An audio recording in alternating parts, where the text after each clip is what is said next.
بسم الله الرحمن الرحيم الحمد لله والصلاة والسلام على رسول الله وعلى آله وأصحابه ومن والاه وأنه قال أقيمت الصلاة فأقبل علينا رسول الله صلى الله عليه وسلم بوجهه فقال أقيموا صفوفكم وتراصوا فإني أراكم من وراء ظهري رواه البخاري بلفظه ومسلم بمعناه. وجبها أنس Allah ceniɗo yerdumo o wi julde darnama. Annabijo alayhi salatu wassalam o titi dow amin be yeso mako o wi'ata ponde saffuji ɓoce saffuji e nyikkidire bo miɗon lara on gal ɓawo am miɗon lara on gal ɓawo am. Nden ha jotta en ɗon gondi be babuwol ko larani hala suklanago saffuji be ɓocugo saffuji. Nden ɗum ɗon famna en annabijo alayhi salatu wassalam o wolwi ɗuɗɗum masin. Hande en koci janganɗe limlimnuɗe masin be hadisji ɗuɗɗi dow mas'ala man, ɗon holla noyi ka foti ha mako, noyi o suklirani ka. Nden ngam man kadi waɗi hadisji jur o wolwi dow mas'ala man, ɗum mas'ala bo ngota amma o ɗuɗɗuni wolwugo dow maka. Kadi ko jaɓa ha Anas man o wi julde darnama. Annabijo alayhi salatu wassalam o titi dow amin be yeso mako teddungo o wi'ata ɓoce saffuji ɓoce mana ngaɗeɗi ɗi ɗon darni cir ta acceɗi nguro, e non bo wata rasu, e non bo nyikkidire e caka moɗon, nyikkidire ta acce babe ha caka moɗon, nama ɓadidiron ha saffuji man latto ɗon nyikkidiri, ɗon memtiri caka mon. Ɓawo ɗon o wi'ata ɓe miɗo yi'a on gal ɓawo am, mana ɗum sifawol ngol Allah ceniɗo hokkimo. Ko o wayliti o habbiri man ɗo o wiɓe o ɗon lara, ɓawo o habbiri man non bo o laran gal ɓawo mako. Nden kam o ɗo fama ɓawo to o habbiri man ɗo saffuji man ɗi gonata bana ko hani kadi, nden man o finditinan ɓe ha dow majum. Nden kadi en ɗo kam Imam Bukhari o filli hadis man be lafazu mum, be lafazu gananɗen ɗo. Imam Muslim bo pilliɗo ngol be mana magol be lafazuji goɗɗi, amma mana man kam yadan be ngol nanɗen jotta. Wa fi riwaya lil Bukhari wa kana ahaduna yulziqu mankibahu bi mankibi sahibi wa qadamahu bi qadami. Ha riwaya Imam Bukhari ɓawo kadi annabijo alayhi salatu wassalam o tefriɓe ɓe nyikkidira man ɗo, sahabo en ɓe lati ɓe ɗon nyikkidira man, ɓe ɗon kutinira be kanda ka o wiɓe man. Ngam man ani pillotoɗo man Anas wi goto amin ɗon takka balawal mum be balawal sobajo mako, kanko wiyete keddiɗi ko ma o darodi, oɗon ɓara balawal mako ha balawal mum, e non bo oɗo ɓara bo tambankowal mako ha tambankowal muɗum. Nden jabrugal mako ɗo o ɗakka ɗum ha jabrugal ani dariɗo les mako, e non balawal mako bo o takka ɗum ha balawal dariɗo les mako, ngam ha ɓe kutinira be ko annabijo alayhi salatu wassalam wi nyikkidire majum. Nden man kam banni kadi hoccete ha hadisol man bana hadisi caliɗi man ɗo, saffuji man ɗo godi haje suklanego, godi haje ɓocego ɗi darna cir, e bo ƴamteteɓe ha majum kam juloɓe man be hoore mum, ngam kamɓe ɓen annabijo umrata haɗo, annabijo hokkiti ɓe responsabilité man, kamɓe darotoɓe man ɓen annabijo yiɓe ɓoce saffuji mon. Nden kala goto fu o bolwanaɗo o waɗa deidei ko o wawata ngam saffuji man ɗi ɓoco. To o wari hidde ko ha o daro man kam sai o lara no o darori, o darake ha hanina, o darake bana ko hanina, e nden ha o dari man ɗo kam o fofata wurago saffuwol na. E non kadi goto fu to waɗi bannon ni dole saffuwol man ngol darnan. E non man bo wodi man bo umrugo nyikkidirgo, nden ɗum waɗan ɗo bo moy fu o daro deidei oɗon hoca babal daran ngal mo tan, ta o sankita kosɗe mako, ta o acca espace hakkunde mako be mo o tawi babal lutta ko pamaral, inama o ɓaro ɗum o ɓadita ɗum boɗɗum, e bo sankititta kosɗe mako bo catuɗum. E nden be man ɗo ɗiɗaɓo bo to wari waɗa non, tataɓo bo bannon, nyikkindirgo man ɗum waɗa kadi. nden woodi ha majum bo keruruwol lattago annabijo alayhi salatu wassalam o ɗon laara gonɗo wonɓe ɓaawo maako. to man ɗo wi'ama keruruwol man ɗo laarani yaake ha safuji ha julde man tan, bana Cheikh Usaymin fassiri ɗum ha ɗo o wi kanjum man ɗo ɗum ɗo laarani yaake julde man non, amma to o wurtake julde man kam kanko man bo o fotan be luttuɓe, bi mana o laarata ɓawogal ɓaawo maako kam sei to o yecitake non, amma bana ha nder julde man kam o laaran dariɓe ɓaawo maako ko o yecitake. وعن النعمان بن بشير رضي الله عنهما قال سمعت رسول الله صلى الله عليه وسلم يقول لتسون صفوفكم أو ليخالفن الله بين وجوهكم متفق عليه. وجبها نعمان بن بشير ألا يردمو وي منني نلا صلى الله عليه وسلم دون ويا والله on ponduma safuji mon, annabijo o huni dow majum o sembidini ɗum be nunu tawkid be laamul qasam, la tusawwunna sufufakum, wallah on ponduma safuji mon,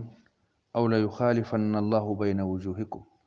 malla bo Allah lundidiran hakkunde geece moɗon, Allah ndulindiran hakkunde geece moɗon. annabijo wi'an ɓe imma ka cuklanimi foroy miɗo tefra on sey pondon safuji sey pondon safuji sey pondon safuji ɗo paamon ka kutiniron be ma ka pondon safuji man, imma non waɗa, malla bo ɗoyloɗon ka lutton on pondataɗi batte majum kalluɗe keɓa on, kanjum man wiyete Allah lunidira hakkunde geece moɗon. nden lunidirgo hakkunde geece to wari kam na ɗum yoɗɗum ɗum batte lunidirgo ɓerɗe, nden to ɓerɗe luroy nden na geece bo luran kadi, to ɓerɗe luroy geece luran, nden o moy fu hoca yeeso mum obo hoca yeeso muɗum, e nden jange ha yeeso man ɗo soyde gidgittiral soyde pampamtiral. ngam man ha riwayaji goɗɗi annabijo woliri la yukhalifanna Allahu bayna qulubikum, Allah o lundidiran hakkunde ɓerɗe moɗon. nden kam ase lurugo ha ko wangi hatta ha latti ɗum pamarum bana fondugo safuji ɗo, lurugo ha majum ɗo yaran ha lurugo ha ko suuɗi, kanjum man wiyete lurugo her ɓerɗe man ton. to ɓerɗe man luroy bo batte majum bangoya ha geece kadi, nden kam ɗum latoto ɗum sababu lurugo ummatore. nden man ɗo na waɗan kadi yani kala lattiɗo elananɗo ummatore man kam fuu na yiɗan ummatore man nde narra, kanjum wiyete hayru mare, ummatore man nde jogotira, ummatore man nde yiɗi yittira, kanjum man wiyete sembe mare, kanjum waɗata hokkata nde qima her Allah, kanjum bo hokkata nde sembe, hokkata nde qima ha ummatoje luttuɗe. to nyande lurugo ukkake caka ummatore man kam bana Allah wi wala tanaza'u fatafshalu wa tadhhaba rihukum, ko ɗum waɗata kam na wonnorego ummatore man nde wonnorte e kenagol mare bo dillan, kenagol man ɗo na kanjum man wiyete ani sumsum mare, inde mare lattinde wodnde, ɗum majum ɗo wirno to ittoto. nden annabijo holli lurugo ha safuji ɗo kañum man yottinan ha lurugo ha ɓerɗe. nden ɗum waɗan kadi ase ɗum hunde maunde hani nde suklane, nde to nde suklanaka bo faktirga julɓe joɓata dow man ɗo lattoto ɗum faktir manga, kanjum man wiyete ukkago lureji ha caka maɓɓe. wa fi riwayatin li muslim anna rasulallah sallallahu alaihi wasallam kana yusawwi sufufana hatta ka annama yusawwi biha alqidah hatta ra'a anna qad akalna an thumma kharaja yawman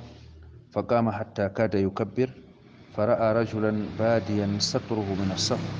faqala ibadallah latusawwunna sufufakum aw la yukhalifanna Allahu bayna wujuhikum. ha riwaya imam muslim annabijo sallallahu alaihi wasallama o laatake o ɗo fonda safuji amin, o laatake ɗo ɗon holla dumago, hani fondugo man ɗo ɗum hunde nde o waɗata ɗum foroy, o ɗo joti dow muɗum foroy, ha no o sukliranto ɗum man ɗo bana o ɗo fonda ko wiyete gidah. nden gidah kanjum man wiyete hani gombi eftanɗi kuri, nden kurol latti ɗum jamdi ceɓndi, e nden jus'u ɗiɗaɓo bo laato ɗum gombol malla bo ɗum leggal cehetengal. nden sehoɓe leggal man ɗo ɓe elanan leggal man ngal latto ngal darnugal, ngal potidirgal, ngal ɓocingal. E nden annabijo o ɗo fonda safuji man ɗo ha hal mako latto bana yani sehoɓe gombi man ɗo elirta ɗum latto ɗum darnuɗum ɗum ɓoci ɗum, kanko man bo non o elirta safuji man ɗi laato ɗi darnuɗi ɗi ɓociɗi, hatta ra'a anna kad aqalna an. Nabijo ɓawo o huwi ɗum ɗuɗɗum o jotake dow majum ha o laari min pamanimo jotta kam moyi fu to wari ɗo hokkan devoir mum daroto bana ko hani. Annabijo o laari non man jotta kam bana o famɗitini ɗum. Summa kharaja yawman, ɓawo man nyalade ko annabijo man o wurti, faqama hatta kada yukabbir, nden o dari kadi ha o nesi ha o habbira, nden o dari ha o nesi ha o habbira. Fara'a rajulan badiyan sadruh, o laari gorko ni mo wiɓɓere muɗum ɗon wangi her safuwol man. nden ni ka o dari ha o nesi ha o habbira kana ɗon famna bana o hokkiti ɓawo kadi o titake fu nange. nden man o laari gorko ni wiɓɓere muɗum ɗon wangi, foti ɗo ka largo man ka o wino go o laran gal ɓawo man ɗo, nden o laari goɗɗo man gal ɓawo man wiɓɓere muɗum man ɗon wangi, mana oɗo arditi daraki boɗɗum, innama oɗo arditi. Faqala, annabijo wi'ata ibadallah la tusawwunna sufufakum, jeyaɓe Allah wallahi on ponduma safuji moɗon bana mbi'anmi on foroy pondeɗi ɗo on pamma ɗum pondon safuji majum. Aw la yukhalifanna Allahu bayna wujuhikum, malla bo Allah ceniɗo lundidiran hakkunde gece mon, Allah bo Allah ukkan lureji caka moɗon ngam sababu yebago ha fondugo safuji man ɗo. ɗum kadi funi ɗum ɗon holla kadi himmiɗinago masin hakkilango safuji man. hani waroɓe julurde man fu ballotira ha dow majum, iga liman, iga ladan, e non iga juloɓe, kala moye fu fama ɗum, mata ɗum, huwa ko wawata ngam sabida majum. وعن البراء بن عازب رضي الله عنه قال كان رسول الله صلى الله عليه وسلم يتخلل الصف من ناحية إلى ناحية يمسح صدورنا ومناكبنا ويقول لا تختلفوا فتختلف قلوبكم، وكان يقول إن الله وملائكته يصلون على الصف الأول. رواه أبو داود بإسناد حسن. وجبها براء بن عازب التي يردمه ويا النبي صلى الله عليه وسلم أولاتك يتخلل الصف من ناحية إلى ناحية، أني أدن wona caka safuji man to darake ɗo caka maji goɗɗo foti salo man ɗo hakkunde safuwol be safuwol man ɗo, nabijo o latake o ɗo wona ha babal caka safuji man ɗo, e nden o dilla kadi wuttudu ndu, ɓawo ɗon o dilla gal wuttudu ndu ɗo, e nden yamsahu sudurana, o ɗon moyita biɓɓe amin, bimana o ɗon moyita gal yeso, o waɗa juuɗe mako ha biɓɓe man pota, ha wa manakibana e balawe amin, e ɗum man fu ɗon mema be juuɗe maako o ɗaɓɓitira min ponda ɗum, hani biɓɓe amin ma ta ardito ta ngurto, balawe amin man bo kañum man bo potidira. Oɗo wi'a bo ta lure ha safuji ɗo, ta lure, latto woɗɓe ɗo ardi woɗɓe bo ɗo cakiti, ta ngaɗe non fatakhtalifa qulubukum, sakko ma ɓerɗe moɗon lura, ta lure ha safuji sakko ɓerɗe moɗon lura. Oɗon wi'a Allah ceniɗo be mala'ika en mum ɓe ɗon gaɗa salatu dow safuji arani, nden safuji gonanɗi yesoji man ɗi Allah be mala'ika en ɓe ɗon gaɗa salatu ha dow maji. nden salatu mala'ika en ma kanjum man wiyete do'anago ɓen man enɗam Allah be yafuye muɗum. nden salatu Allah ceniɗo bo kanjum man wiyete innugo ɓe wolwa hala maɓɓe ha nder mala'ika en mako.